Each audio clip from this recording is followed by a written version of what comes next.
Or is this fake? Anyway, here to explain, Fox News legal analyst Greg Jarrett. Unfortunately, it's all too real. If I ever go to prison, I think I want a big screen TV. I definitely want, I think they should build a tennis court, a pickleball court, a bowling alley. They should have horseback riding. They should have it all, don't you think? That's my right.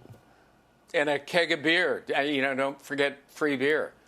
Look, this court order by this activist judge will never hold up on appeal, Sean, particularly since the judge openly admits that the motive for gender-affirming care for inmates is purely personal. In other words, it's a voluntary choice, not a medical necessity that prisons are required to provide, according to the U.S. Supreme Court. Landmark decision Estelle versus Gamble.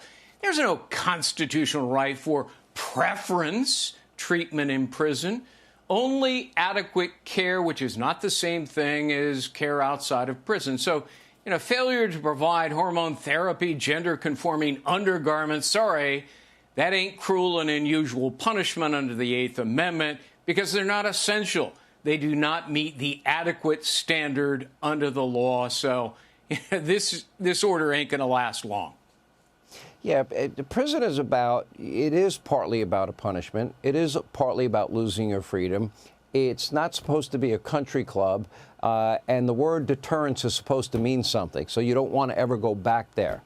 All right, moving on. Meanwhile, in New York City, the Sean Diddy Combs trial, it continues, and appearing before the court today were a security officer from the hotel where Diddy infamously beat his then-girlfriend Cassie and a former senior executive for some of his companies. A reminder before we show the video, it's very disturbing. Apparently, Diddy paid $100,000 to secure what he believed was the only copy of the video you're looking at, which is horrible to look at right there. It was shown today in court. It is expected to be played in court again tomorrow during the testimony of the next witness. Greg, that video alone, because he denied it for years. Yeah. And then when it came out, I'm sorry. Little, too late. And I do believe that will have a big impression on the jury. But whether or not it meets the RICO statute that they brought up, that they might have overcharged him in the case, is a different issue. Yeah, look, I agree with you. That video, as horrific as it is, brutally beating up his girlfriend, that is a damning admission of crimes and cover-ups. But it also reminds the jury, of course, how violent and devious the defendant is.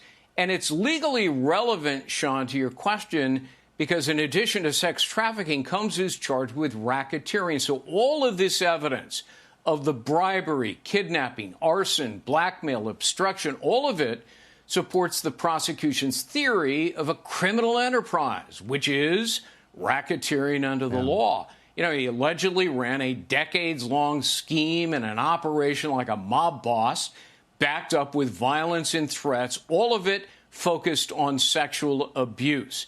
So a very bad day for Puff Daddy today in court, but we're still in the prosecution's case. And it's only a matter of time we'll learn how many celebrities and sports figures' names come up at that trial.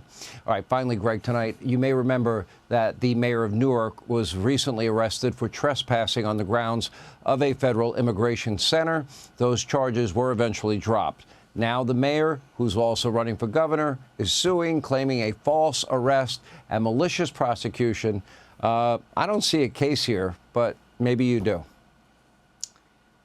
No, I do not see a case here because ICE is the agency that arrested the mayor and other law enforcement based on probable cause at the scene of the melee. So it wasn't the U.S. attorney who made the arrest. Indeed, it was Alina Habba, the interim U.S. attorney, who personally reviewed the case and then decided, I'm going to dismiss the misdemeanor charges against the mayor. So it looks like the mayor's lawsuit for false arrest is misplaced, wrong defendant. And his claim of malicious prosecution is highly questionable since he was never prosecuted at all. The initial charges are always based on information provided by the arresting officers. But the prosecutor then looks at the evidence and decides, I'm going to move forward or not. And here, Alina Habba did not. As for this claim of defamation, it does not, to me, appear to meet this standard of actual malice for public officials. That is, Haba knew her statement was wrong. I don't think the plaintiff can prove that, Sean. All right. For all the great legal analysis, Greg Jarrett, we appreciate it. Thank you. Hey, Sean Hannity here. Hey, click here to subscribe to Fox News YouTube page and catch our hottest interviews and most compelling analysis. You will not get it anywhere else.